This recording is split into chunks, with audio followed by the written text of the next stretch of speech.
Alright, so I would like to greet everyone a Happy New Year first. Before we jump right into our topic, reading skills enhancement. As you guys probably already know, or if you haven't by now, then I'm glad that you are here tuning in our Zoom discussion.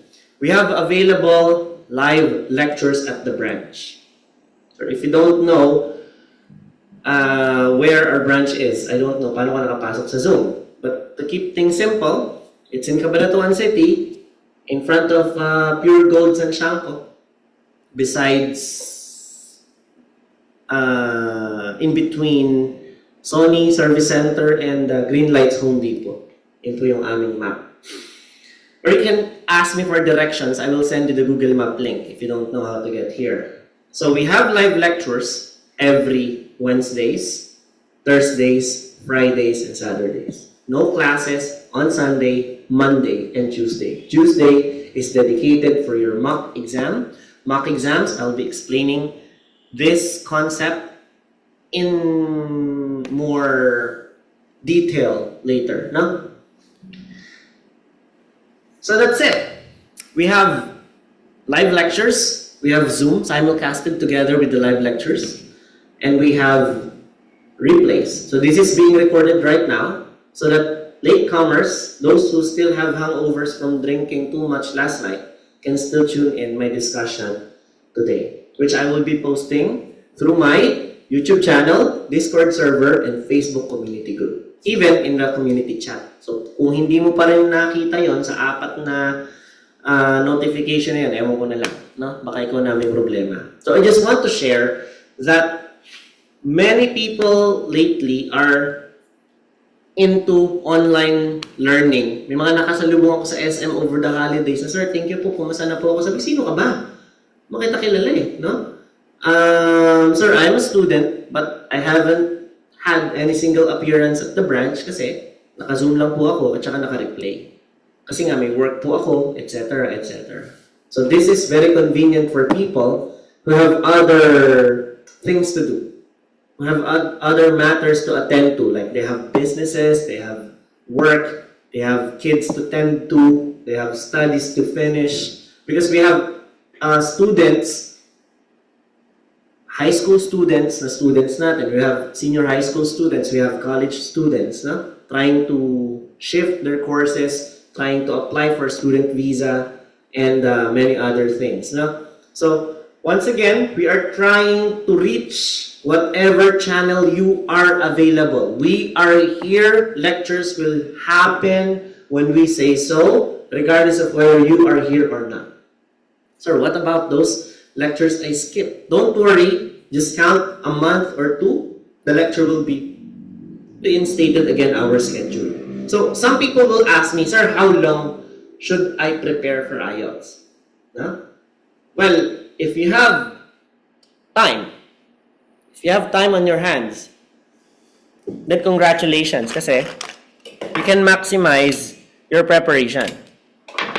But if you don't, unlike a lot of people, mga nagmamadali, like, sir, kailangan ko po makasyete. Oh, kailan ka mag-i-exam? Sir, this Friday na po. Good luck, sabi ko sa kanya, no?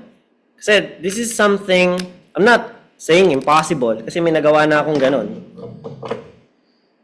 Isang estudyante na 7 days lang ang preparation namin, nakakuha siya ng 7 sa lahat ng subtext. I'm not telling you guys to imitate. I'm not telling you guys to follow the same path that that student did kasi nga, napaka-tedious na. It's going to really take a toll on you physically, mentally. So I don't recommend shortcuts. I don't recommend cramming everything because there is this process. So how long is the healthy amount of time for your review, for your preparation? Minimum is 2 months. Because if you're academic, imagine the number of lessons I have for academic. For writing task 1 alone, you have 6 lessons to attend. For writing task 2, you have 5 writing tasks topic to cover. And I cover those 5 topics in 2 months. Not to mention your skills enhancement lectures for writing and your content writing. plus your coaching and mock examination. So doing it in a month probably is okay. If you're a GT, looking for like a band score of 4, 4.5 or 5, a month of preparation would be enough, especially if you're GT or general training. So general training in comparison to academic, they are the applicants of student visa. They are the professional working visa applicants. Like I'm a lawyer, I want to practice my profession of law in Canada, I have to take academic. I'm going to study for my master's degree in Australia, I have to take academic. I have to work as a nurse in the US, I have to take academic. So for GT, ito po yung mga pinitisyon, mga kamag-anak, tatay, nanay, lolo, lola, no?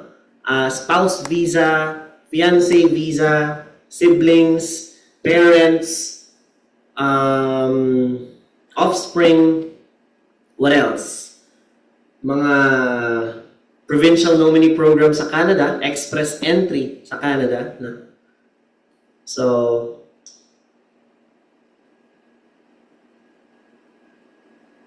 now, reading, once again, as I have mentioned, is going to be a very critical topic because as you have probably known by now, I have mentioned that a lot of my students are struggling with reading and I'm having problem with it too kasi lagi natin tong tinatopic tapos hindi nyo pa rin siya makuha even after months, even after many attempts. This is really having problems. This is really becoming a thing of concern to a lot of students lately. So first of all, let's get to know what reading is. So reading is the second test in the written component of the exam. So when you say second test in the written component, we haven't changed the term. It's still written component, even though we have the computer-based examination available already. When you hear me say written component, or you hear me say LRW, I refer to the same thing, which is your examination of listening, reading, writing. Because your examination for listening, reading, and writing will happen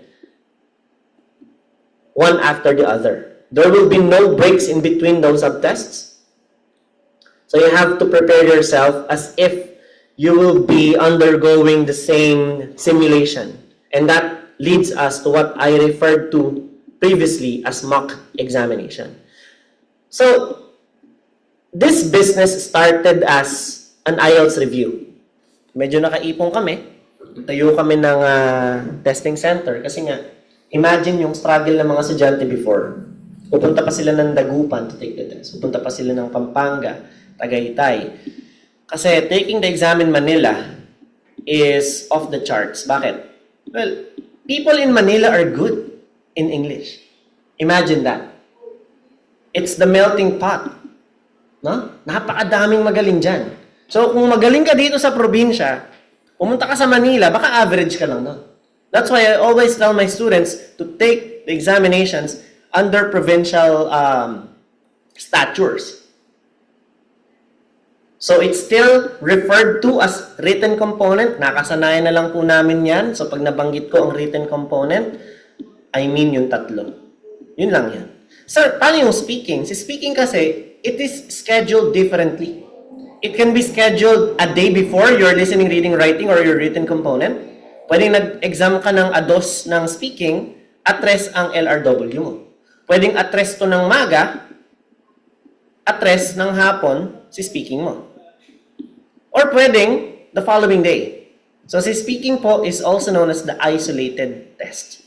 Okay? So once your listening test is done, your exam will then proceed to reading, and once you're done with reading, it then goes to writing.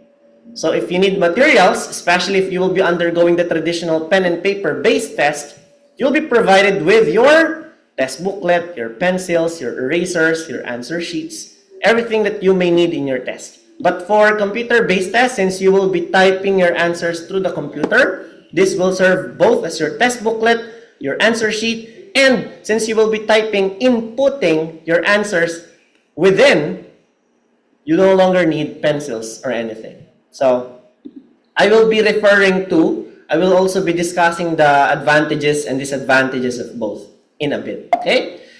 So remember, the listening and reading answer sheets are very identical. This is their appearance. Ala pala akong copy dito. Pero kulay orange lang siya. Pinagkaiba lang niya yung top part. Meron siyang nakalagay dito na listening, listening, listening. Yung reading naman, instead of listening nakalagay, reading, reading, reading. So be careful not to write on the wrong answer sheet because you will not be given extra time, especially in the reading test, for you to transfer your answers to an answer sheet. One of the benefits that the listening test is giving us. So please be careful. So there's a difference between academic and general training. That's why I would like to clarify at the very beginning of my discussion, what are you going to use your exams for? What country are you going to go to, apply for? Are you going to work as a professional or as a skilled worker? So you have to choose between academic and general training. So it's very simple. Academic is more academic in nature, hence it's more difficult. Pagpalagay natin, college level yan. Yan. Yan. Yan po yung level niya. Sa GT naman, mas madali, elementary level lang. Ganun lang. So you have 3 passages to complete. Konti lang pala sa ACAD. But for GT, you have 6 more divided passages. So what does it mean? So wala pong lugi dyan. If you get the total of the number of words for ACAD, it is somewhat between 2,700 to 3,500. So yes, madami. Totoo. Ganon din kay GT. Wala rin po siyang difference. Mas hati-hati lang si GT. Para bang kakain ka ng lechon, binigay sa'yo yung buong lechon, kakagatin mo bang buo yun? Hindi naman, di ba? You have to cut it first. You have to slice it. Like a cake, you don't have to eat the entire cake. You have to divide it first. You have to slice it. So, because it is more divided, the GT reading, mas simple ang sentence structure, mas well-transitioned ang paragraphing, it makes it easier for the general population to understand. Hence, it's referred to as general training. Now, huwag kayo mag-alala ACAD kung lugi kayo dun sa difficulty. Kasi, you only have to score 30. This will guarantee band 7.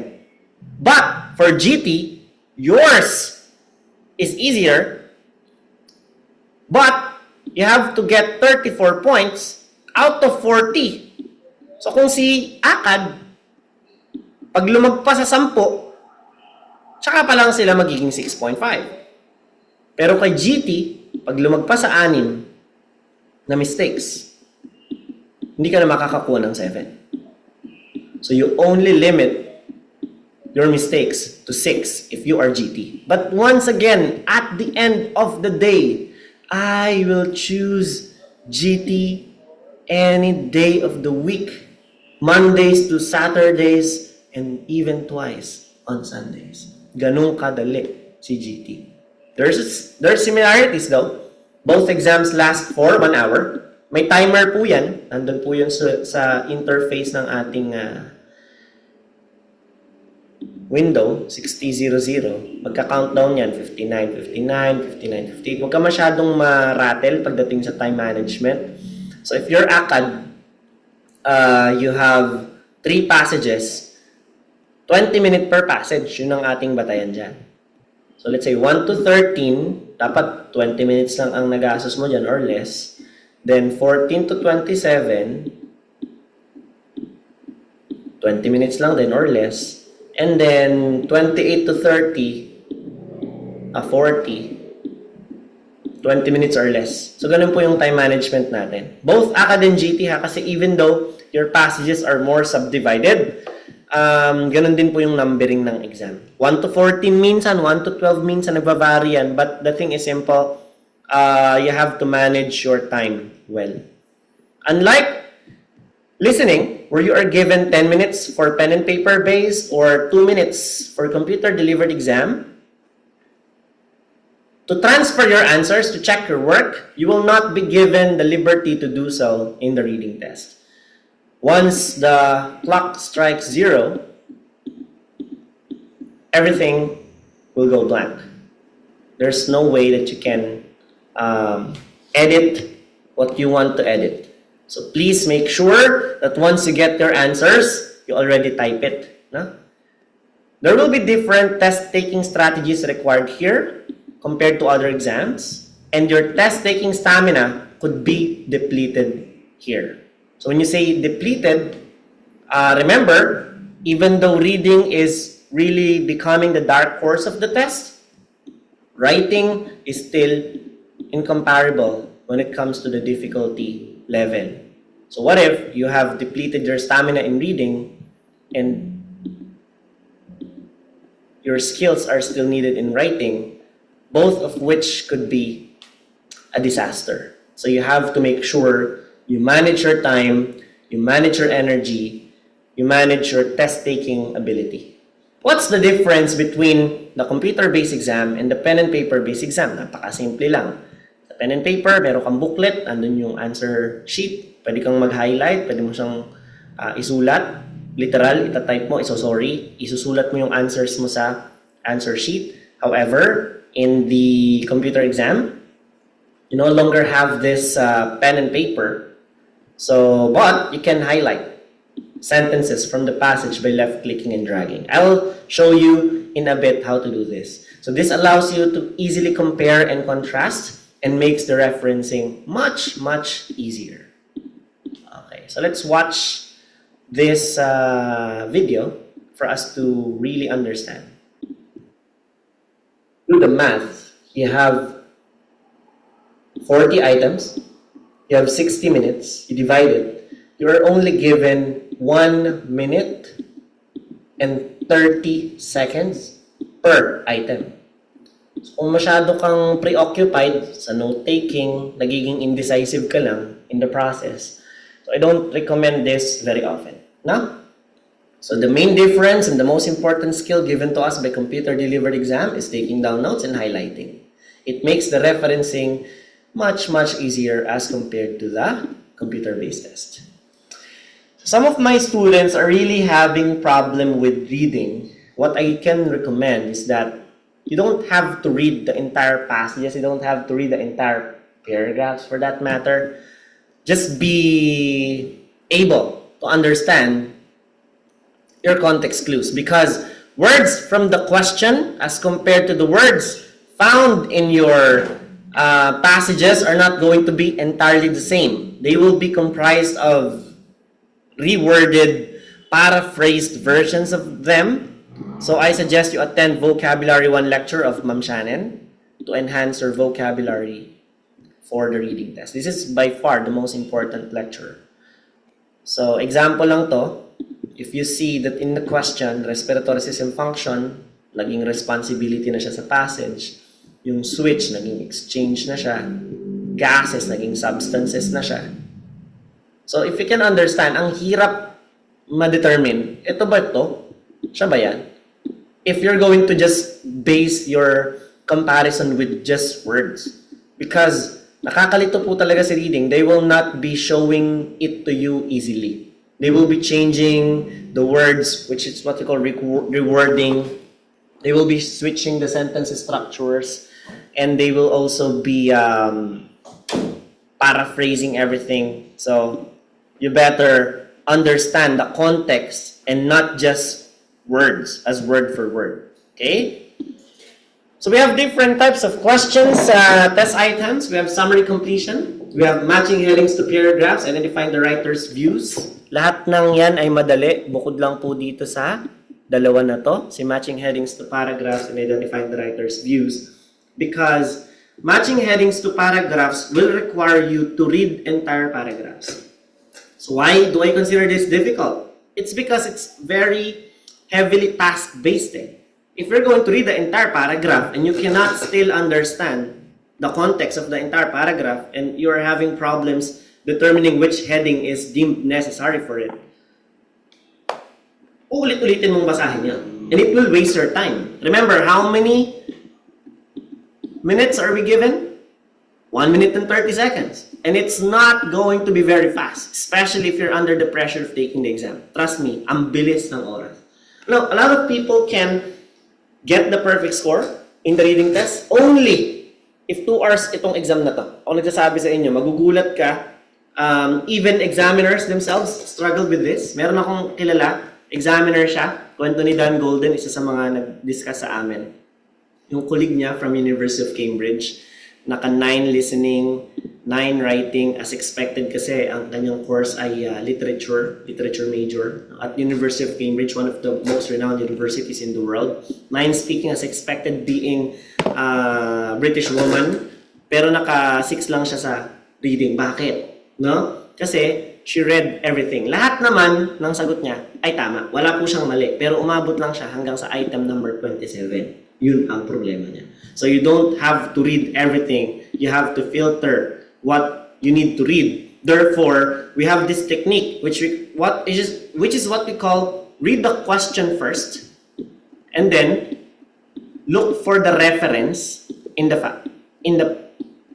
passage. Reference. Saan? Sa passage. This way, kung sabi nung question number 1, how many meters is the difference between the stratosphere and the ocean level? Nakalagay doon, 10,000 kilometers. Tapos sa paragraph 3 mo pa siya makikita. So kung sa paragraph 3 siya at di ka marunong mag-referencing technique, babasahin mo yung paragraph 1 and paragraph 2. Anong problema doon? It's going to be time consuming. Pero kung hinanap mo, teka, distance. So definitely, pag distance ang sagot, we're talking about length, meters, centimeters, kilometers, miles, inches, whatever, feet. And nakita mo, 10,000 kilometers. Most probably, yun ang answer. Madali mo siyang ma-pinpoint, madali mo siyang ma-scan. So, ang technique na tinatawag na yun ay skimming and scanning technique. You are searching for something and you know exactly what you're looking for.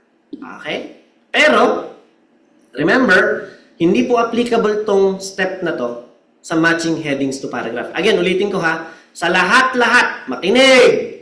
Summary completion, identifying the writer's views, multiple choice, selecting factors, table completion, matching causes and effects, sentence completion, short answer questions, completing the table, and everything except matching headings to paragraphs. Nag-iisa lang po yan. Lahat po ng yan ay question first. Okay? Uunahin mong hanapin yung question, get the clue word, get references, and then refer to the passage to search exactly for the word, for the keyword you have identified in the question. But, if you're going to do it in matching headings to paragraphs, ang difference kasi niya, kung makikita nyo ha, pakita ko. Meron kang 7 paragraphs na may 7 headings. So, simple lang, gagawa ako ha. So, you have 1,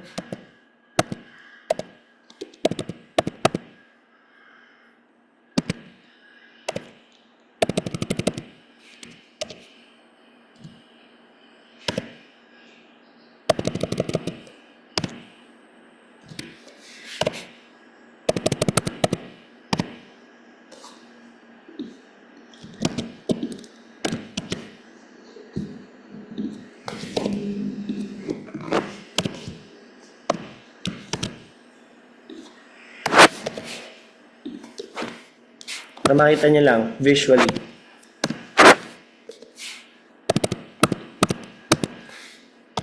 Yan. Ang kinadali ng ganitong exam is that you just have to match them with one another. So, halimbawa, sagot mo sa 1 ay C. Oh. Sagot mo sa 2 ay G. Sa 7 ay D. Sa 4 ay C. B. Sa 3 ay A.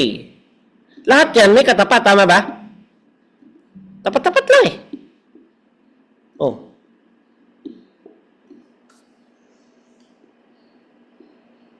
E pala. Walang sobra, walang kulang. That's going to be a really good matching headings to paragraphs. But in reality, it doesn't happen that way. Hindi po ganun ang sistema. Meron kang panggulo dyan.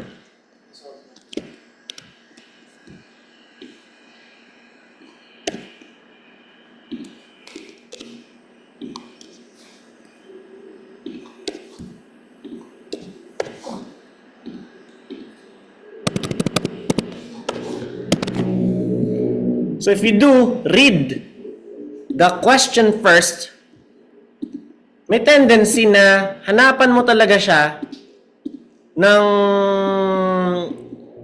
basis. Tapos matitira tong tatlong paragraphs. HIJ. Hindi mo na siya babasahin. That's going to be a lot of concerns. Ang bluff pala dyan si B, si D, tapos si G. Sagot din pala si H dito, sagot si I dyan, sagot si J. Ilan na agad yung mistake mo? 6. Ilan natira mong puntos? 1. Tsamba pa kung tatama. Kaya pag pinagpa-practice ko yung mga estudyante ng matching headings to paragraphs during their orientation, 0. Diba? Nati-challenge talaga sila. Sabi nila, sir, nag-masters ako. Sir, lawyer ako. Wala akong nakuha score. Sir, doktor ako. Wala akong nakuha score. That's the reality of matching headings to paragraphs. It's not going to be beautiful. It's going to be ugly as shit. So this is an example of your matching headings to paragraphs. Pakita natin. So paragraph B, what does it mean? Item number 1, I have to read paragraph B first. Get its main idea, find what's the most suitable title for paragraph B, and then search through the list of headings which I deem proper for paragraph B. So let me read paragraph B to you slowly. Back in the 1950s, highlight natin,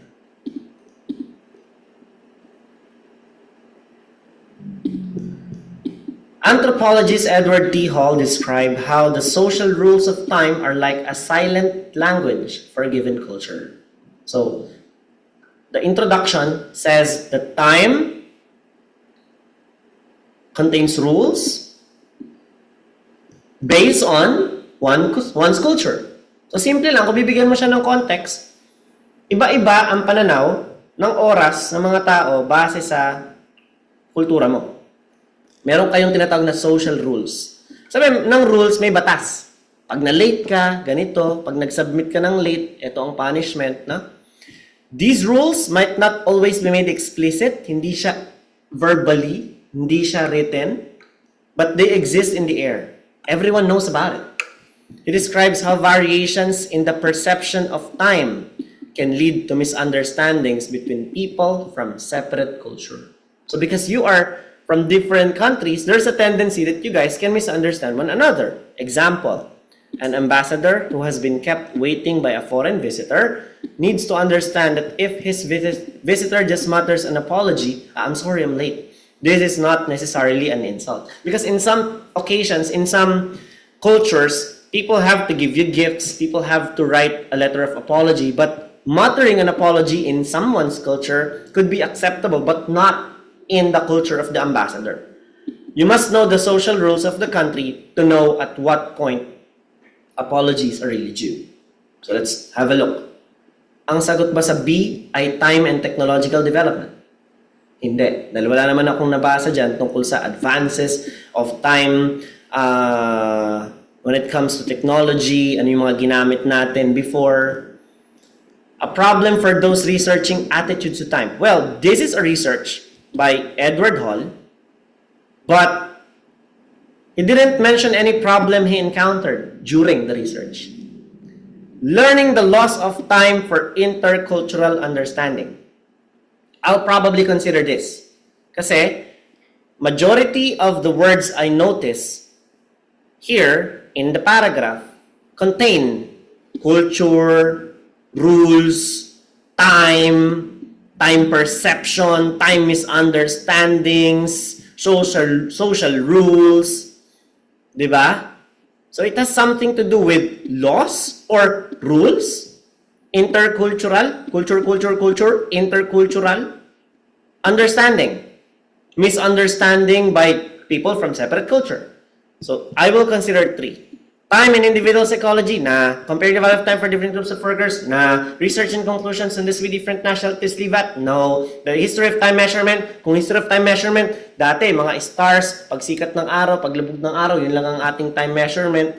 Gumagamit tayo ng sundial, hanggang sa natuto tayong gumamit ng compasses in relation to time. Pero ngayon, gumagamit na tayo ng mga smartwatches. Tama? So kung yun, pwedeng yun. Pero hindi. Attitudes of time and authority across cultural relationship. Well, nabanggit si Ambassador. Merong binanggit dito na time, but authority or an ambassador does not embody the entirety of the idea of authority. So, number 8 rather is no. Variation in theoretical views of time, no. Number 10 is taken. Kinuha na to nung paragraph A. So, since I am considering 3, I'll write 3 as an answer for B. Paragraph B goes number 3. Yeah.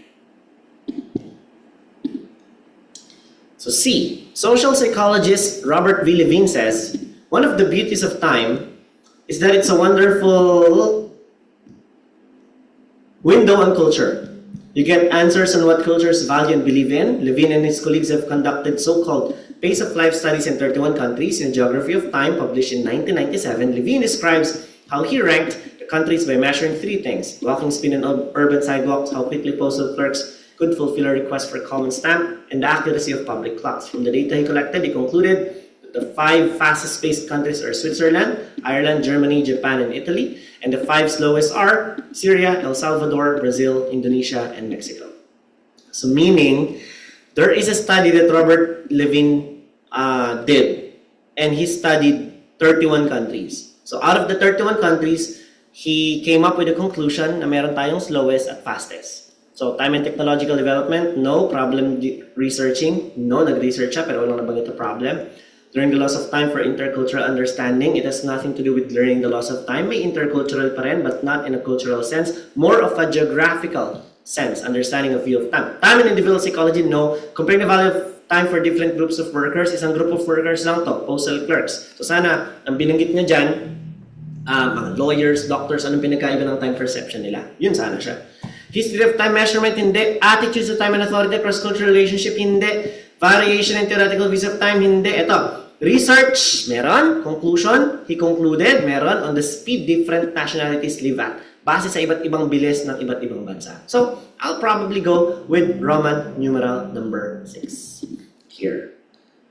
So, dito, punta tayo sa D. Kevin Berth, an anthropologist, has examined the perceptions in Trinidad and the country Berth observes if you are meeting friends at 6, people show up at 6:45 or 7 and say anytime is Trinidad time. When it comes to business, however, that loose approach works only for the people with power. The boss can show up late and just say anytime is Trinidad time, but those under him are expected to be on time. Berth adds that the connection between power and waiting time is true for many other cultures as well. So, dun ako sa attitudes to time and authority. Kasi it has something to do with power, no?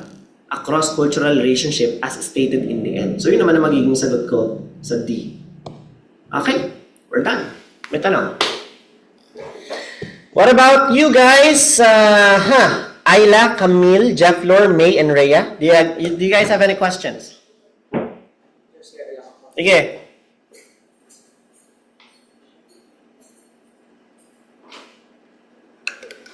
May mga tanong po. Ayla, Camille, Jeff, Lore, May, Rhea, kasi ito na po yung pinakamahirap na part. And I'll be requiring you guys to answer. No? So, Ayla, Camille, Jeff, Lore, May, and Rhea, kailangan nyo pong mag-input ng sagot nyo dito. Sa Zoom chat. Sabihin nyo lang, true, false, or not given. Dahil pag hindi, ikikik ko po kayo sa ating Zoom. So, charger, wala ka lang. Battery. Okay ha? Malupit po ako talaga. Dahil kung hindi ka rin sasagot, dapat nanood ka na lang ng replay. No? So, Ayla, Camille, Jeff, Lore, May, Rhea, kailangan pong magsagot, okay?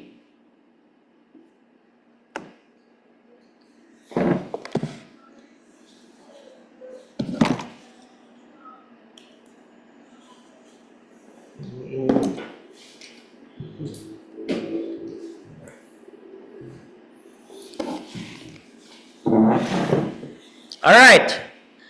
True, false, not given is sometimes referred to as yes, no, not given, Oftentimes, makikita mo siya in the instruction, write T if the statement is true, F if the statement is false, NG if it's not given. Often, nakalagay IE. Sa mga nurses, hindi po yan internal exam, or vaginal exam, no? Sa mga nanganganak. IE means insufficient evidence, which is synonymous with not given. Alright? So, whatever the statement, whatever answer you have to type, there is a statement that you need to evaluate in time. So, first example here is true. Well, basically, if you are going to encounter true, false, not given, when we were in elementary, the concept of true or false is easy. It's easy. Because all you have to understand is if this statement is accurately representing this question, then the statement is true. But if it is not, then the statement is false. The concept, the introduction of not given has made this true or false balance become imbalanced. It has tipped the scale. There is no balance anymore. It becomes very confusing. And I'm here to get to shed light in this matter. True is very simple. Actually, true is the easiest out of the three. And since true is the easiest, remember, you don't see true often. Hindi siya madalas na sagot. Malinaw? Okay, kasi nga, ito ay exam eh. Ang gusto ng exam, mahirapan ka, bumagsak ka, kailangan mo ng 7, maka 6.5 ka para magre-retake ka ulit. Dahil magkano ba ang exam? 14K, di ba? 14.6 na nga eh. 15,000 na nga ang binabayad nyo eh. Oh, 14.6. O pag nag-retake ka, another 14.6. O magkano yun? Magkano yung dalawang 14.6? Di ba? 29,200. O magkano ang PS5 with 2 DualSense controller na may libreng 3 bala sa Data Blitz? 28,150. Kakacheck ko lang kanina. Putang ina. Tapos ito. Nagets mo siya? So kung magpapabiktima ka sa true, false, not given, na talagang nabibiktima talaga niya ang maraming estudyante, pwede mag-take ka ng 3, 4, 5 times. Marami pong kilala na umaabot sa ganyan. Ayokong mangyari sa inyo yan. Okay? Dahil ang exam po ay hindi madali. Kailangan po nito ng time, ng effort. Okay? So, kung gusto ng exam, pahirapan ka, ang true ay madali, kaya hindi mo siya madalas makikita bilang sagot. Ganun lang kasimple, di ba? Bakit ko lalagay maraming true dyan, edi nadalian ka, no? But may good news ako sa inyo. Good news. Ang exam po ng reading ay humihirap habang papatapos ang taon. At dumadali ito sa bungad ng taon. So kapag first quarter, January to March, magandang time yun mag-take ng exam. No? Pag nasa Bear months ka nag-take, asahan mo magkikita ulit tayo ng January. Asahan mo yan, no? Huwag ka matigas ang ulo ko nagsasabi sa'yo, 9 na taon na ako nagtuturo ng IELTS. Alam ko na yan. 7,500 students na na-handle natin. 9 years. Alam ko na yan. Mag-take ka ng December, mag-take ka ng November, magkikita tayo January. No? At pag nag-take ka ng January, February, di na tayo magkikita. Because your exams get easier at the beginning of the year. Again, it's going to depend on you. Eh kung gagawin mo yung exam, kahit gano'n pa yung kadali, sinusubo na sa'yo at ibabagsak mo lang din talaga, babagsak ka talaga. No? Okay, may na-encounter na po ako niyan. 33 sa 35 na estudyante ko na nag-take dati, pen and paper pa to, ang pumasa. First quarter ng taon. Shit. No? Sarap. Bumalik nun, 2 lang. Kung konti lang yung estudyante ko, biglang naging 2 eh. No? Sarap. In the world today, there are at least 1 million students learning English abroad. More than 1M. There are around more than 1M. So dahil ang gagamitin nating symbol dito ay equal sign, the answer is true. Simple as that. Yung mga papalitan ng words tulad kanina. The main function of the respiratory system, the responsibility of the respiratory system is to switch, is to exchange gases, substances between the body, between the organs, and the external surroundings, in the outside environment. Parehas na parehas lang ang konteksto, iisa, ibig sabihin, true pa rin kahit binagi mga salita. Yun ang nakakalito kay reading. Words will be different, but the meaning will stay the same. So please, take note of that. Ganun lang po kadali si true. Wala na po tayong ibang pag-uusapan dyan. May tanong. Ayla, Camille, Jeff, Flor, May, Rhea. Sa true? Kasi sa true, wala tayong pag-usapan talaga. Ganun lang siyang kadali. So basic.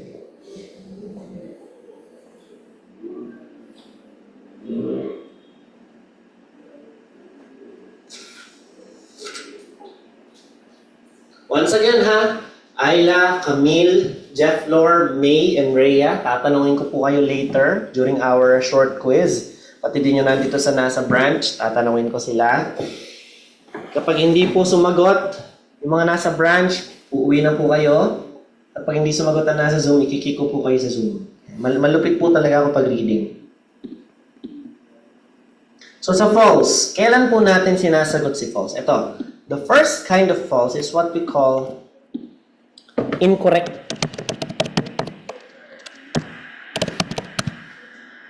detail. It doesn't necessarily have to be opposite. Like nakita mo dun sa question north, tapos sabi sa passage ay west. Hindi naman opposite ng north si west eh. But it's a different direction. North is not west. So it's going to fall under incorrect detail. So kung dito, at least 1 million, it means more than 1M. No more than 1M, ibig sabihin hindi siya aabot ng 1M or less than 1M. So this is the brain function that I would like you to picture. No? So you have greater than 1M, you have less than 1M on the other end. The first thing you will tell yourself is this. There's a discrepancy. There's a difference. What are you going to do? Remove true from the equation. Ilan po ang pagpipilian? 3. True, false, not given. May nagkaiba. Kahit anong pagkakaiba yan, basta may slight difference, slight discrepancy. Remove true from the equation. You can no longer answer true. That only gives you 2 options. False and not given. It makes your chances of getting the correct answer 50-50 from 35%. So, mas mataas ang chance mong tumama. 2 na lang pagpipilian mo. Tsambahan na lang, ano? Okay.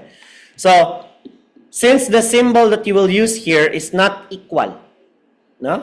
Hindi sila pantay, hindi sila accurate, the detail is incorrect, you will answer false. This is the first kind of false. Marami pong uri si false. This is just the first kind, the incorrect detail.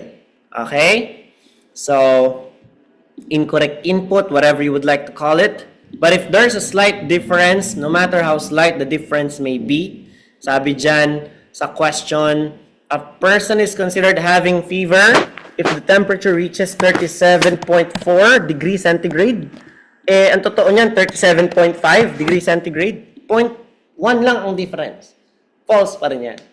First thing you need to do, remove true from the equation. It's now a matter of whether it's not given or false. Bakit hindi siya not given? Na-mention siya. No, mamaya, ipapaliwanag ko yun. But the thing is, why are we going to go with false? It's because 37.4 is not 37.5. That is the first kind of false, the incorrect detail. So, north, sabi dito sa question. East, ang sabi sa passage. Although, hindi naman siya direct opposite, but north is entirely different from east. The answer is still going to be false. Okay? The next version of false is this. Ito pa yung isang example, proximity to home, economic factors, remove true, not equal sign, false is the answer. Now, the missing info that I am referring to goes something like this. The lab card shows the student's name and number. You have 2 pieces of information. In the passage, it says, the lab card shows the student's name, course, and number. Now, it is 3 pieces of information. Why? Because course is mentioned in the passage, but it's not mentioned in the question. The first thing you need to do is remove true from the equation. Wala magbabago. Tatanggalin mo pa rin si true. It's now a battle between false and not given. But why false? Paliwanag ko sa inyo. Between the question and the passage, ano ba yung totoo dyan? Yung question, yung passage. This is a published article eh. No? So whatever information the published article in your passage is contained within, this contains the absolute information. Ito yung katotohanan. Ang role lang po ng tanong, tanungin ka kung itong statement ba na to is accurately niyang minamatch yung passage. Dahil kung oo, true. Hindi ba niya accurately minamatch yung passage? Dahil kung oo, false ang sagot. Or, wala bang nabanggit na ganitong impormasyon? Dahil kung oo, not given ang sagot. Ganun lang po kasimple in Tagalog ang konsepto natin. So, ano ang totoo dyan? Yung question o yung passage? Yung passage. Sir, ilang kayo magkakapatid? Sir, ilang kayo? Tatlo. Anong pangalan? Lalaine, Loren, at LJ. Yan po silang magkakapatid. Sabi ni... Paano mo? Ni Cassandra. Sabi ni Cassandra, dalawa lang sila magkakapatid. Si Lalaine lang at saka si Loren.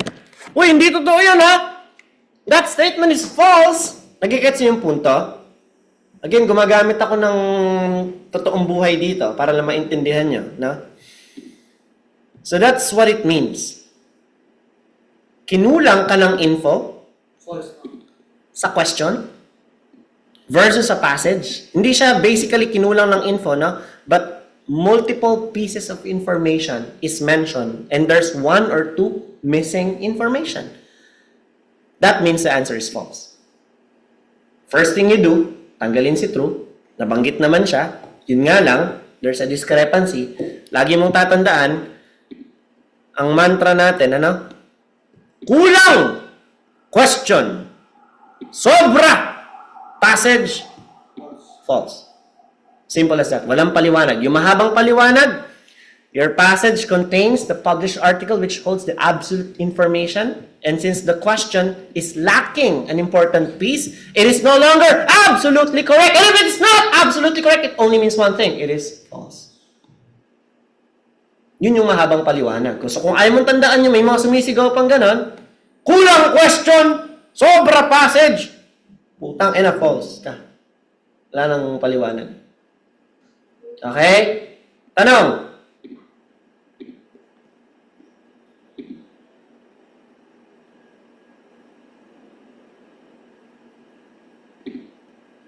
Okay, wala. Alright. Pumunta na tayo sa talaga magpapahirap ng buhay natin. Wala nang iba kundi sa not given.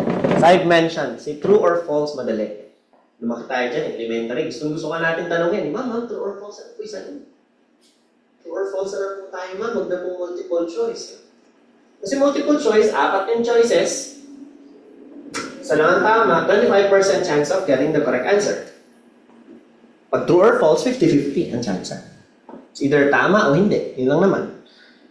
But, with the presence of not given in the equation, it becomes very confusing for a lot of students because simply, they don't know how to adapt to this kind of question. Ano? So, si not given, ang unang-unang version yan. Isang kabaliktaran ni false. Which is, kulang kay question, sobra kay passage. So, once again ha, let's take it slowly. Dahan-dahan lang, lalanghapin natin kung bakit. Bakit siya not given at hindi siya categorized as false? Parehas lang din naman siya na may discrepancy. Alright? Isa-isa. The lab card shows the student's name. Isa. Course. Pangalawa. Number. Pangatlo. Year level. Pang-apat. 4 pieces of information. 1, 2, 3, 4. Para madaling makita. Now, the lab card shows the student's name. 1, course, 2, and number, 3. What are you going to do first? Remove true from the equation. Remove true from the equation. This is now a battle between not given and false. But the question is, why not given and not false? You see, ganito po yan kasimple. Ito po yung mahabang paliwanag. Year level is mentioned only in the question, which is not mentioned, included, indicated in the passage, which means that year level, not mentioned, not indicated, is not even. This entity alone. It is not mentioned, it is not there, it is not given. That's it. Yun yung mahabang paliwanag. Para mas madaling tandaan, sobra! Question, kulang!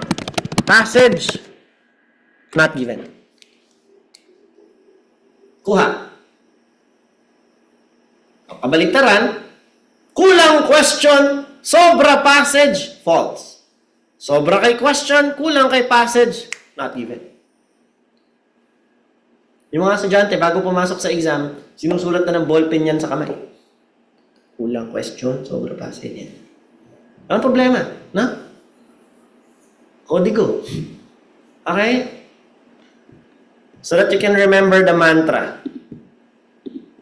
But if we can understand the concept, why we consider it not given, year level cannot be seen in the passage since it was not mentioned. It is not there simply. Hence, it's not given. If you cannot find it in the passage, if there's an additional information from the question, even if it is most likely true, siya kasi yung tunog, dating mukhang true sa lahat. The answer is not given. Pagka same, parang sa question, gas, sa passage, substance, is it exact? Parehas lang. Same lang ng meaning. Isa lang ang ibig sabihin ng gas and substance being exchanged by the respiratory system. Papasok pa rin sa tuyo. O again ha, yun nakakalito. Kaya kailangan nyo talaga guys, Nire-word lang siya. ni-reword lang. Kailangan nyo talaga guys i-expose yung sarili nyo sa konteksto, konsepto ng pag-i-exam. Papaliwanag ko yan. Saglit lang. Kaya natin mo.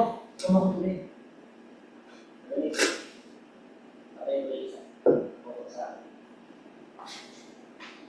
Malamig. Ay, ma.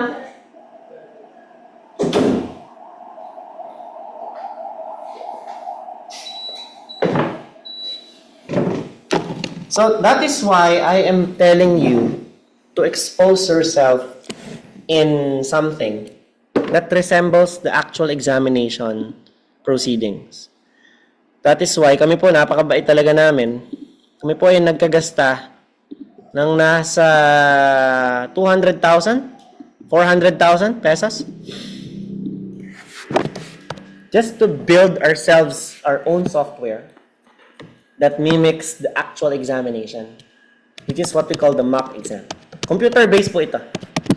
Para po sa gusto mag-pen and paper-based na mock exam, meron po ako mga available na to.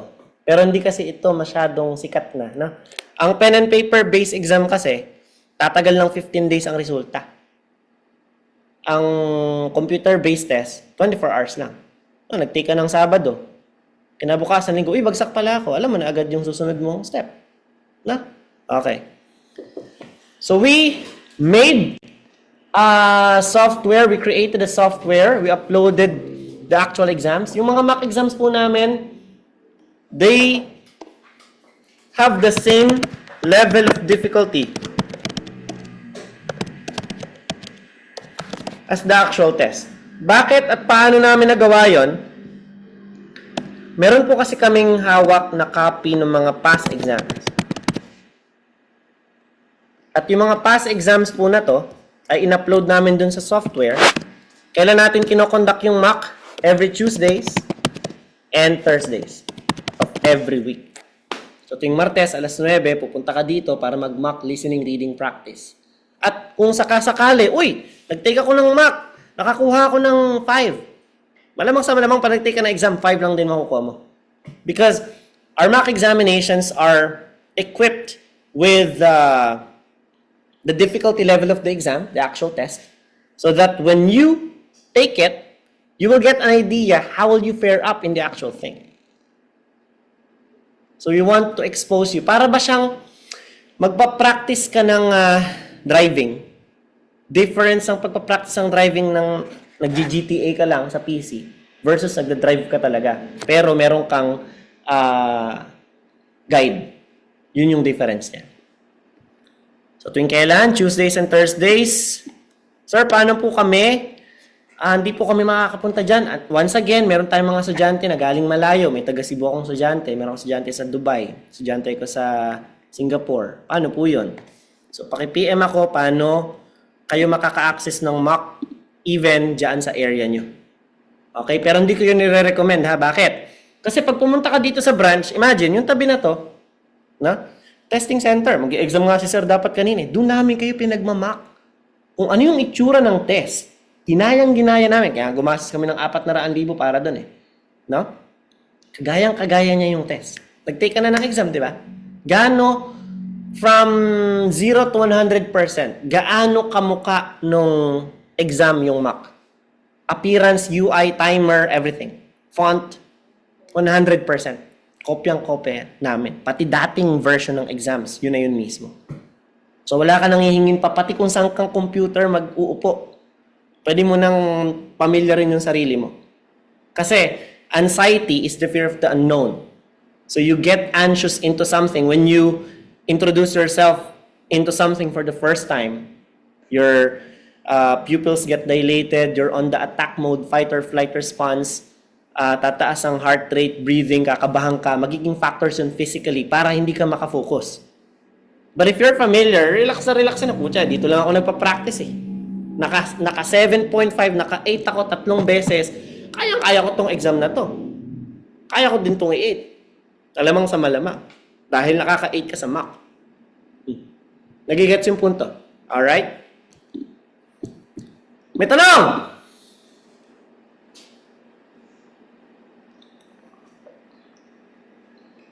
Okay.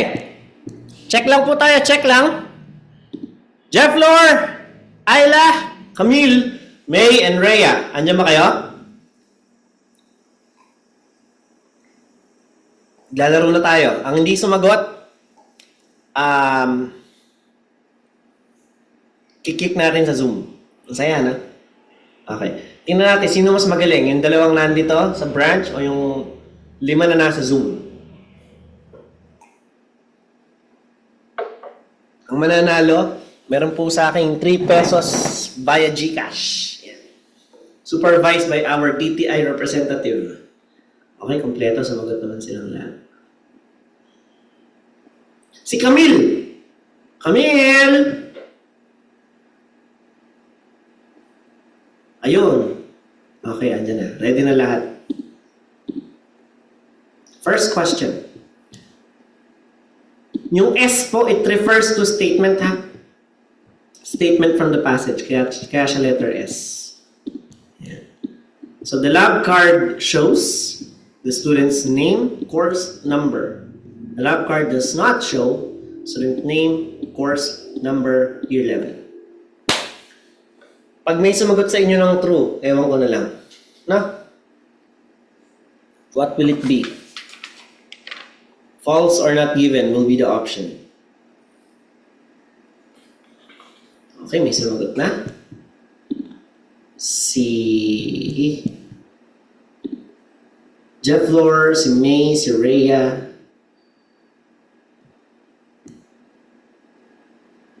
Si Camille. Yan, false din si Camille. Si Ayla. Sabi ni Ayla, false yung sagot nila. Siguro false na lang din yung sagot ko. Okay. What about you guys? False? Okay, false. Actually, warm-up question lang to. Kasi naka-double false yan. Naka-shows does not show. Which is another option natin for false. Nakalagay dito. It does not eat. Look for opposite words. Ano? Under, upper. up, down, left, right, east, south. Pero it does not necessarily mean na dapat puro opposite lang. North, east, false pa rin. Okay. Basta meron tayong incorrect detail. Okay? Let the show begins. Question. There are subversive elements in books, in children's literature. Sabi sa passage, adults often fail to recognize the subversive elements in books their children read. Dahil nauna ang Zoom, mamaya ko na kayo bubuksan, mauna naman ngayon ng branch. Sir? False. False. False. So may dalawang false na po dito, may tatlo lang sumagot sa Zoom. False, sabi ni Jeff Flor at saka ni May ay true. Sabi ni Ayla ay false. Si Camille. Sabi ni Camille ay false. Yan. Okay, maganda. Merong sumagot ng true, merong sumagot ng false. So medyo hati na, no, ang ating faction. Ang sagot po ay not given. Pare-parehas po kayong mali. Bakit? Paliwanag natin. This is what we call an overgeneralized statement. There are subversive elements in children's literature, which isn't an outright claim here because the mention of subversive elements in the passage is only for the failure of parents to recognize its presence. But it does not subject itself with the agreement that indeed every children's book contains a subversive element. That's why the answer is not given.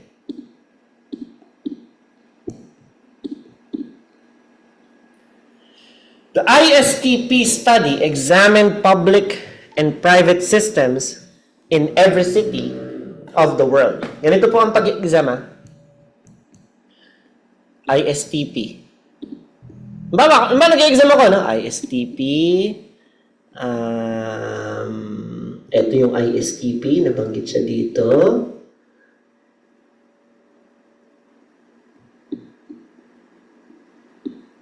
Okay. Nabanggit din siya dito. So, i-highlight natin kung nasa ang paragraph siya.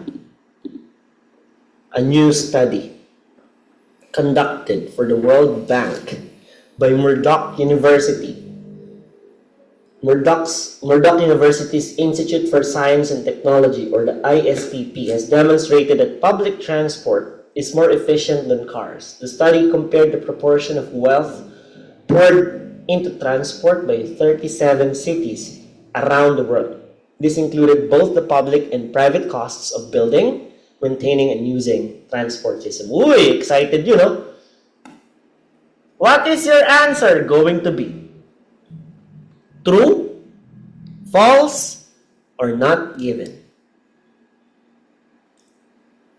Unahin naman natin si Zoom dahil inuna natin kanina si Branch.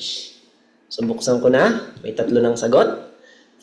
Uy, interesting. Sabi ni Jeff Flor at ni May, true. Sabi ni Rhea, ni Ayla, ni Camille. Ay, teka. Lahat pala false. O, tama. False sila lahat. What about you guys? Would you agree na false ang sagot dito? True. True, sabi ni Sir. What about you, ma'am? True. Okay, interesting. Nag-true po ang ating mga nasa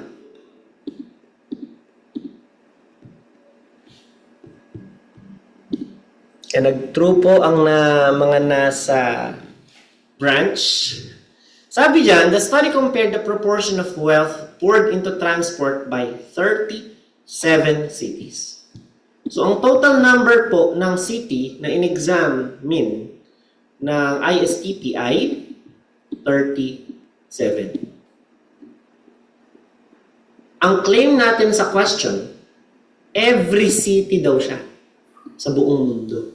Nung ginunggal ko, umabot po ng nasa 28,000 ang bilang ng total ng syudad sa buong mundo. More than 28,000, give or take. Kasi nga, ano to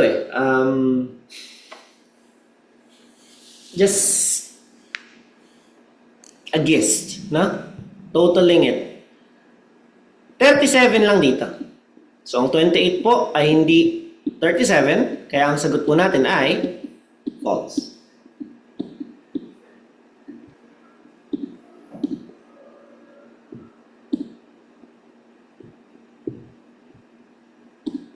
Okay.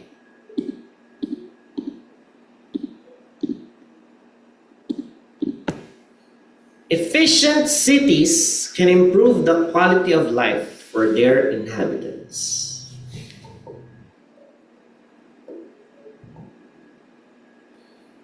Efficient cities can improve the quality of life for their inhabitants. Sabi sa passage, uy, excited talaga yung mga nasa Zoom. Oh. True, sabi ni Sir. Professor Peter Newman, ISTP Director, pointed out that these more efficient cities were able to put the difference into attracting industry and jobs or creating a better place to live. Ikaw, true din. So yung nasa Zoom, true. Okay, true silang lahat. Very good, dahil ang answer po natin dyan ay true. Quality of life for their inhabitants, better place to live.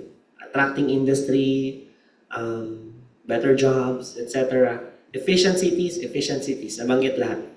An inner city tram network is dangerous for car drivers. Skip.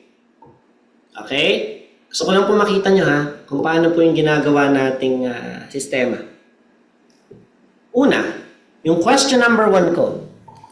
Dito natin nakita yung answer. Tama ba? Sa paragraph 1. Ito, 37 cities. Yung question 2 ko, dito natin nakita yung answer sa paragraph number 2. Ngayon, si question 3, anong gagawin daw?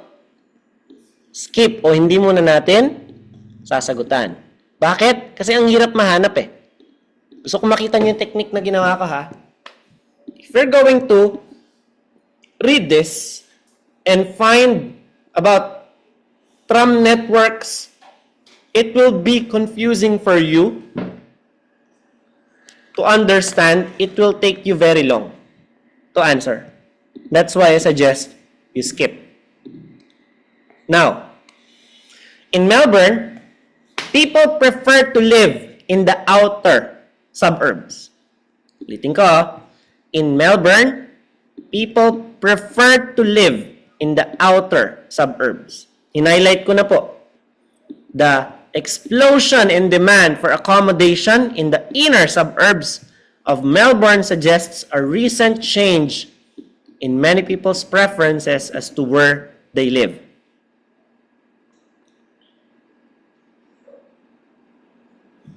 Na-highlight na po. Unahin na natin si Branch.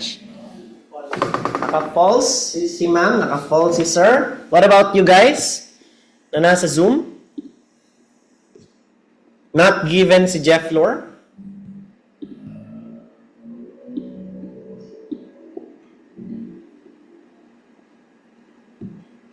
Naka-false si May? What about Rhea, Ayla, and Camille? Naka-false si Camille?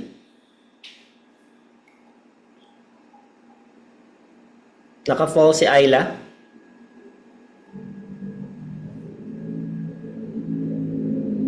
Si Rhea na lang, hinihintay. Tatakbo na ang ating jeep. No, Rhea, kaya ba't ng 2026 o sa 2027 mo na isasagot ang iyong sagot? Sabi ni Rhea, mabagal daw siya mag-type na. True, sabi ni Rhea. So, na ibang answer si Jeff Lore, which is not given, at si Rhea na nag-answer ng true. Ano bang sagot? Ang sagot natin ay false. Bakit? Ano? The inner suburbs suggest a recent change in many people's preferences as to where they live. Nabanggit po siya, Sir Jeff Lor, hindi po siya not given. So, gusto ko lang ipakita. No?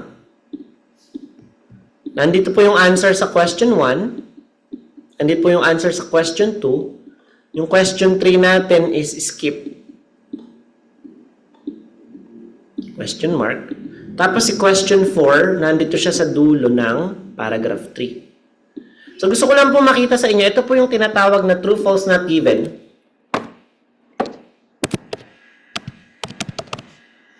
Na chronological order. At pwede po natin i-exploit yung sistema na yan para sa advantage natin. Anong ibig sabihin yan?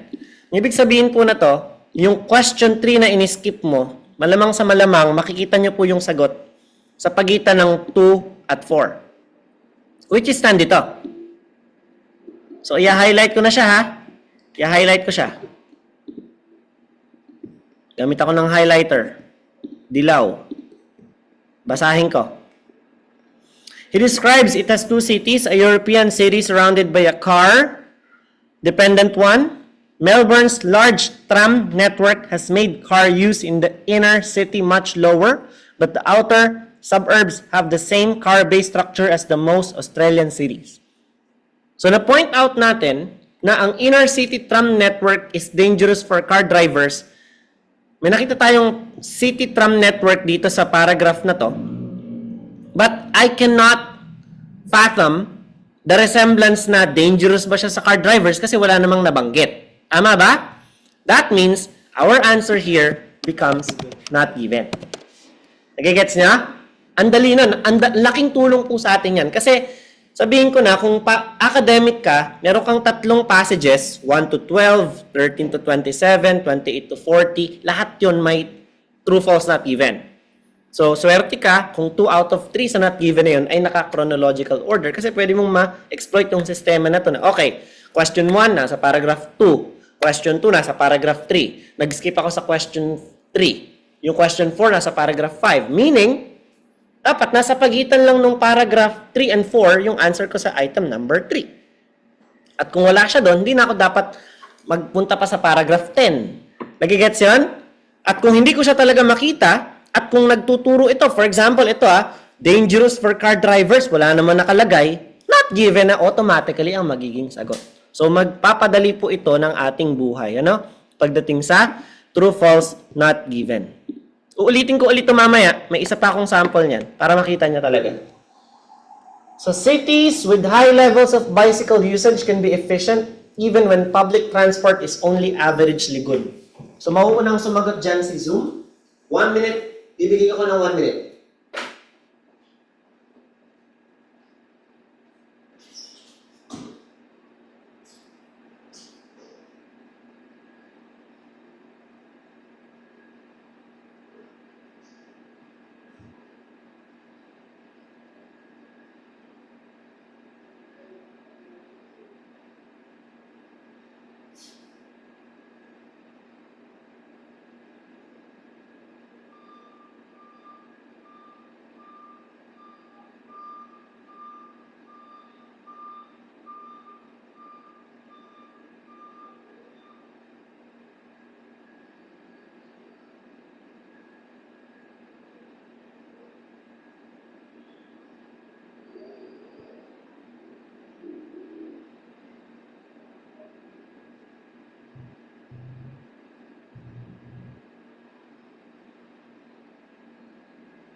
Alright. What about the branch? Anong sagot niya?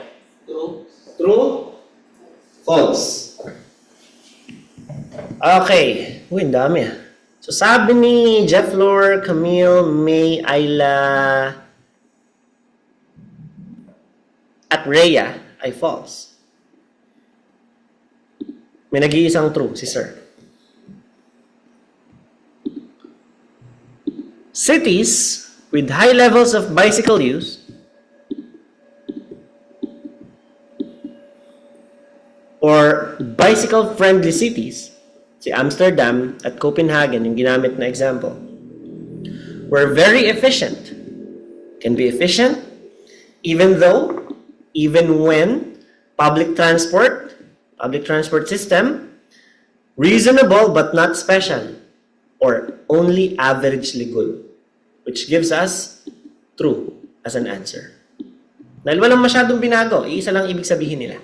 Binago yung mga salita, but the meaning is the same. Okay? Ang sagot natin dyan ay true. Ayan. Ayan. Tawag na rin to. Ayan. Ano to ha? Yes, no, not given. Or the same as with true, false, not given. So yes or true, no or false, not given. So we have three options.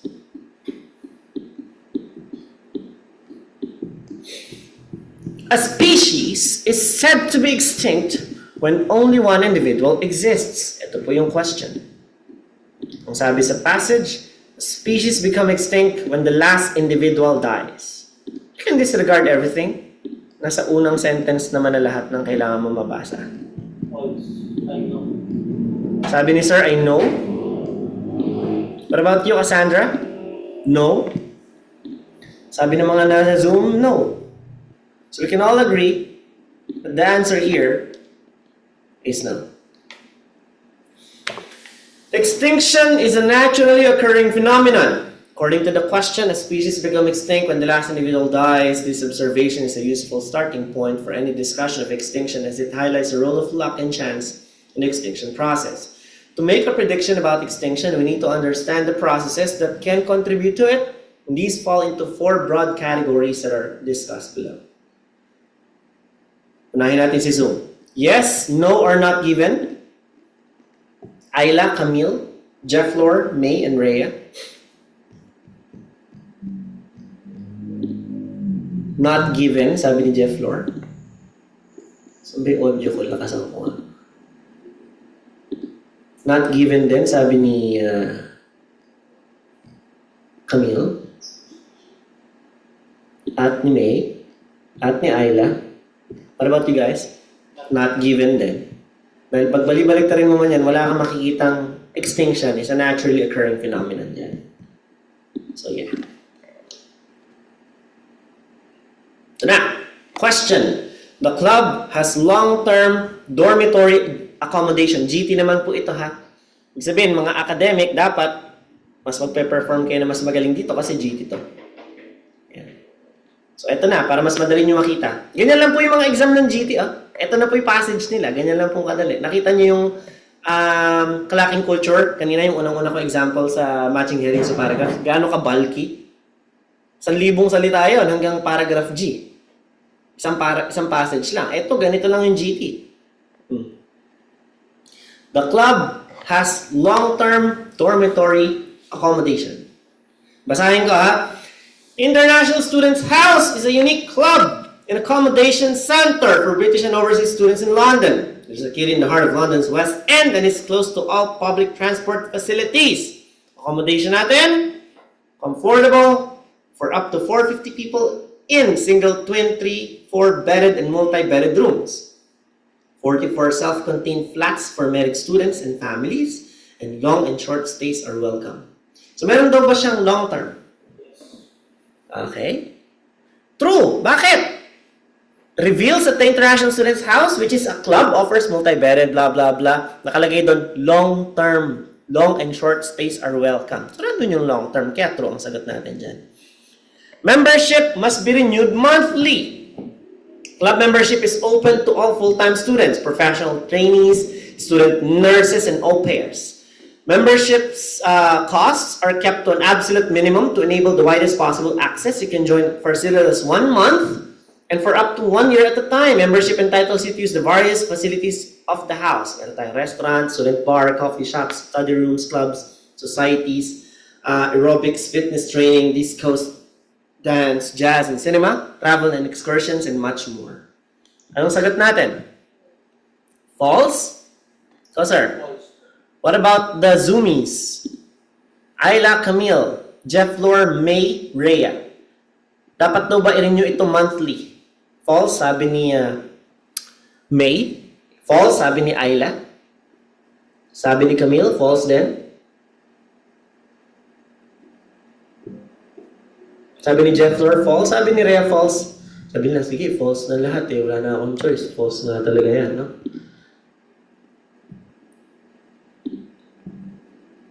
So the answer is false. Bakit?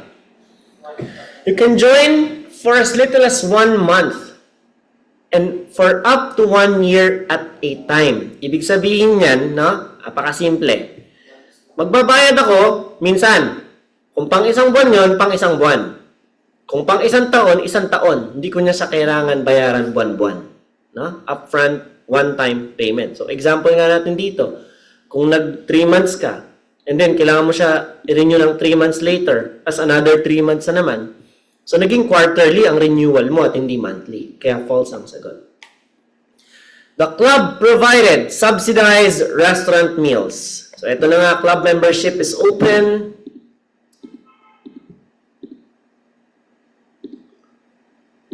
For all full-time, professional trainees, student nurses, and all pairs, membership costs are kept to an absolute minimum to enable the widest possible access. You can join for as little as 1 month and for up to 1 year at a time. Membership entitles you to use the various facilities in the house.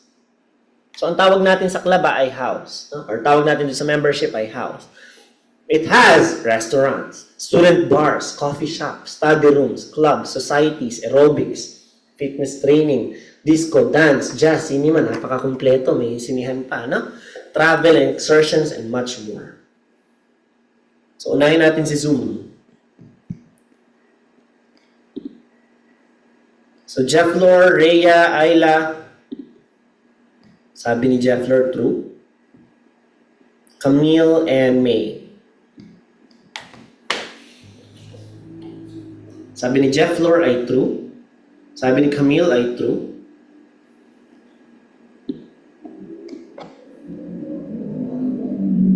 Sabi ni Ayla ay true. What about you guys? Not given. Not given? Not given. Not given daw, sabi ni Sir at ni Ma'am dito sa branch. Not given din, sabi ni May.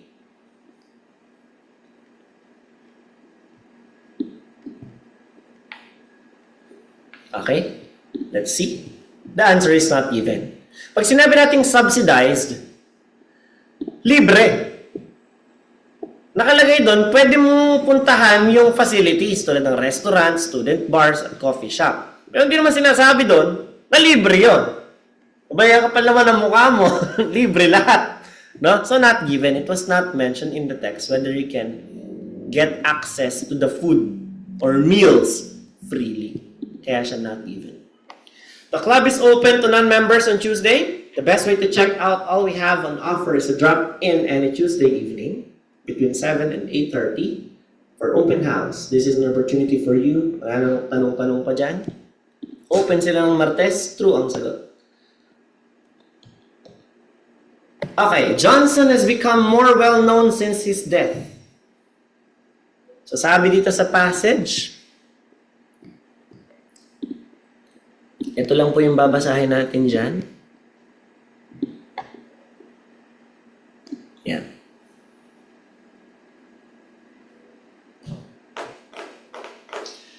Johnson or Dr. Samuel Johnson, gumawa ng ating dictionary or Johnson's Dictionary.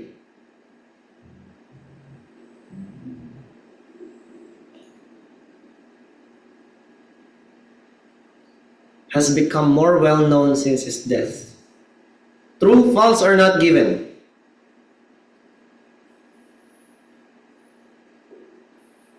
False, sabi ni Cassandra. False. False, sabi ni Sir. False, sabi sa Zoom. Sabi ni Jeff Lore, May, Ayla, and Camille ay false. So bakit siya false? Ang tanong kasi sa question is, mas naging sikat daw si Johnson nung namatay siya. Ibig sabihin, kung ito yung death ni Johnson, yung kasikatan niya from 1800s hanggang 2000s ay pataas. Tama ba? Ang sabi, as famous in his own time as in ours. So, yung comparison ng line graph, pataas. Ito yung sabi sa question. Ang sabi naman sa passage, stagnate lang. Wala nagbago. Kung sikat siya nun, kung meron siyang 50 na fans dati, may 50 pa rin siya na fans ngayon. So, ang answer dyan ay false. Johnson had been planning to write a dictionary for several years. Johnson had been planning to write a dictionary for several years. Bigyan ko kayo ng 30 seconds to find the statement. Johnson has been planning to write a dictionary for several years. Ito pala yung sheets ko. Iwanan ko. Okay, unahin natin si Branch.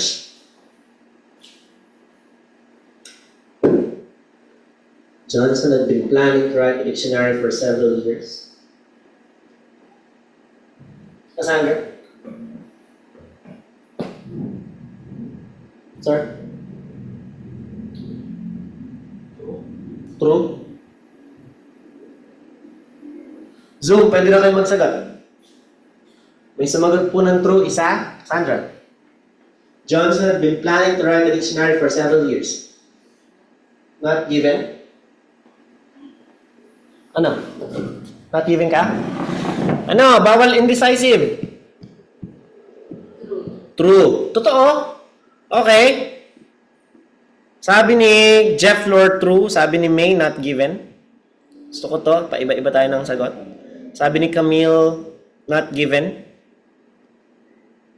Si Ayla. Nung sabi ni Ayla. Si Rhea, matagal. May phone call daw siya. So, mamaya ka na. Sabi ni Ayla ay true. So, hati-hati po tayo.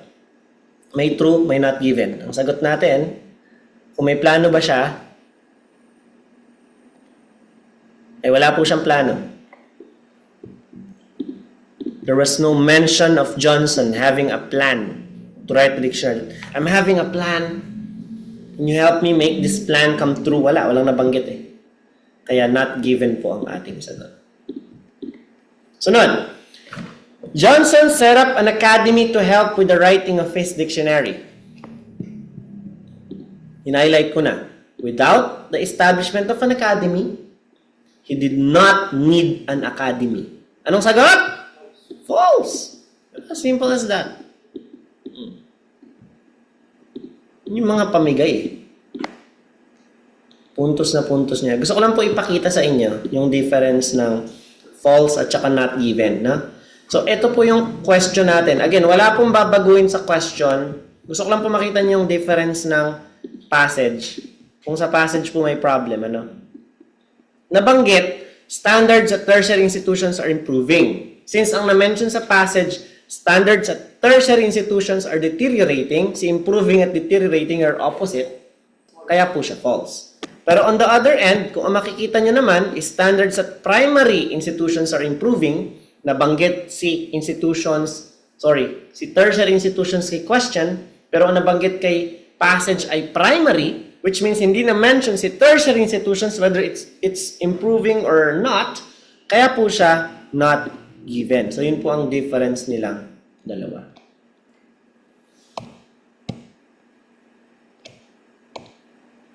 Okay, true, false. Hindi po tayo titigil lang kaka-true, false, not given kasi po, hindi po kayo titigilan yan sa exam. Totoo. Pag naihanda kayo sa true, false, not given, handa na kayo sa buhay. No? Okay. The number one cause of car accidents is fatigue. The number one cause of car accidents is fatigue.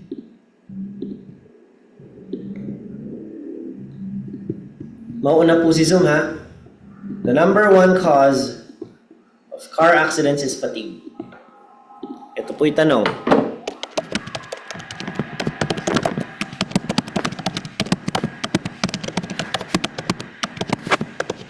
Fatigue or sleepiness Isa lang po ibig sabihin yan dito. Yan na, pinagdikit ko na siya. Hindi mo talaga siya makakalimutan. No?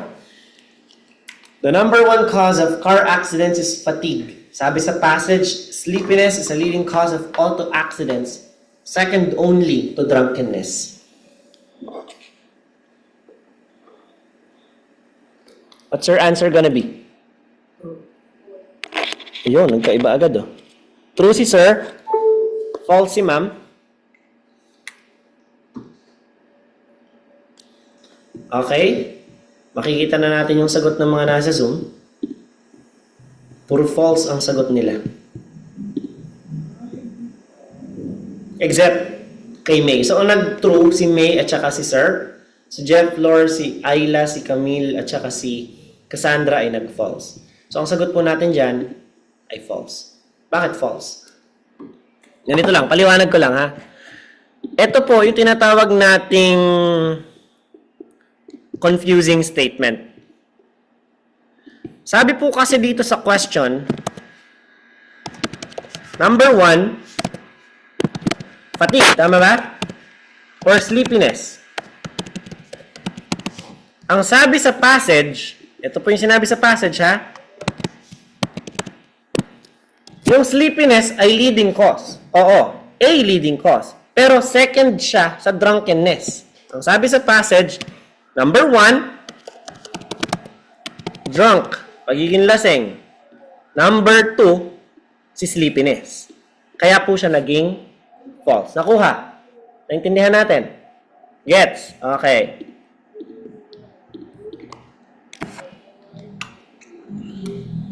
Ito naman, labeling a diagram. Dali lang kayong, hala po tayo na, may planeta. No? Ganyan po talaga yung exam. Medyo nakaka-overwhelm siya to begin with. But, kung titingnan natin, ano lang ba yung question 1? May nakalagay, blank km. So, mini-measure yung distance from North Pole to Equator. Yun lang po ang hinahanap natin for number 1. Ang sagot natin dapat ay nagtatapos sa km. E pag pumunta ka sa passage, dalawa lang naman.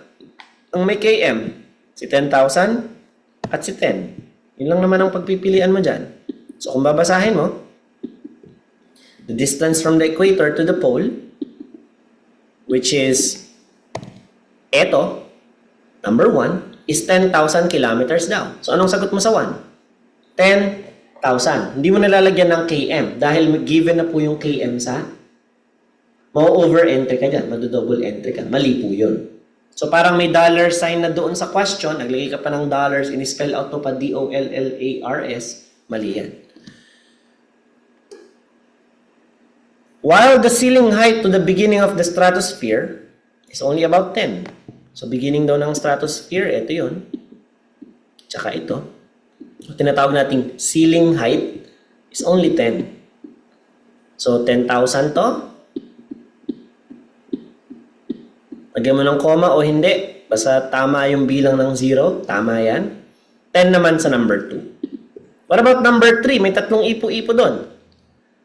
The air, therefore, splits up into several smaller loops or convection cells. Between the equator and each pole, there are 3. May tatlo daw na ipo-ipo. Uy, tatlo sila. And within the circulation is mainly north to south, mula taas pababa. Okay, tama naman. So, ibig sabihin, ang tawag sa number 3 ay, yung nahati natin na air, or smaller loops, or convection cells. Yan siya.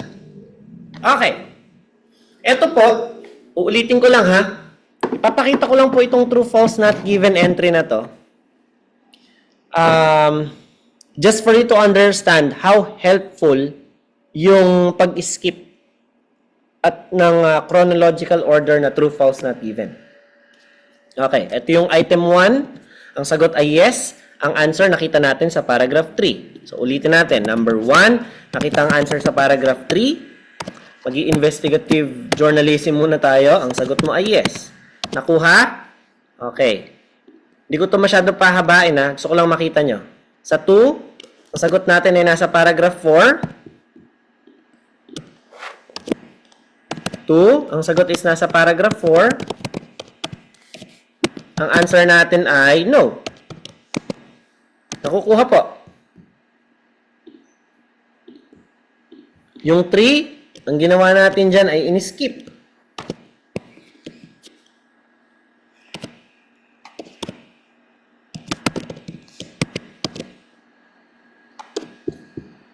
Dahil hindi ko makita yung statement na Shoemaker Levi was an immensely expensive undertaking. Sa 4, ang sagot ay no. Ang answer ay nasa paragraph 5. Paragraph 5. Yan. So gusto ko lang makita sa inyo, no? May pakita na yung answer po natin sa 1, 2, 3, 4 is in chronological order. I have an answer for 1 in paragraph 3. The answer is yes. I have an answer to number 2. The answer is in paragraph 4. The answer is no. I skipped number 3. And then, I got the answer for item number 4, paragraph 5. The answer is also no. Now, understand the scenario. Nag-skip ako kay number 3. Ang ibig sabihin nun, ang answer ko dapat sa number 3 is between. Ibig sabihin, babasahin mo pa rin si 4, babasahin mo pa rin si 5, but the answer will not be on paragraph 3 or on paragraph 6 or any other paragraph. It is going to be in between. So, if you are still confused, sabi mo, hindi ko pa rin siya makita eh. Wala siya sa 4, wala siya sa 5. Minake sure ko na, pati nga 1 to 9, binasa ko, wala pa rin ako makita. Eh makamalamang sa malamang, not given na po ang iyong sagot. So kaya po napaka-helpful ng true, false, not given na chronological order. Sasabihin ko na sa inyo, kung may 3 kang true, false, not given, swerte ka, kung 2 doon ay naka-chronological order. Dahil majority of them is hanapin mo siya randomly kung saang part. 1 to 9 ang paragraph. Isang paragraph, ganito kahaba ang ganyang kahaba ang content. So talagang you have to manage your time effectively. Okay? So wala pong question.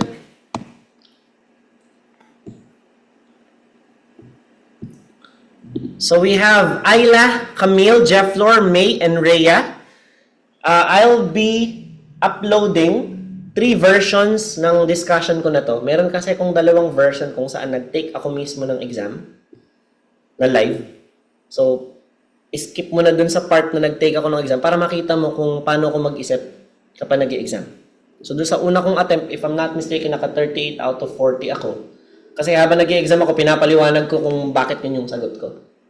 Kaya medyo nakakalito yun for me. Kasi ang pag-i-exam naman talaga, dapat focus ka at quiet ka. No? Nag-iisip ka lang talaga. But for the sake of you guys, I made sure that you guys would hear my thinking out loud while I'm taking the test, kaya in-upload ko yun kasama ng isang version. So, pag in-upload ko yung link na yun, nandun naman na siya sa my time, pwede ko naman siyang i-upload kasi as timer na nandun na siya sa second hour ng discussion ko para yung makikita mo na lang doon yung exam. No? Kung ako nagkakamali, sa unang attempt ko, ako ay naka 42 minutes out of 60.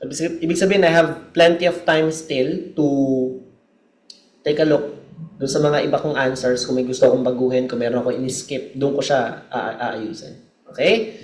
So, Ayla, Camille, Jefflor, May, and Rhea, thank you so much for participating in our discussion today. Again, have a blessed 2026 ahead. Itong unang lecture natin for 2026. Have a nice day. God bless and good luck.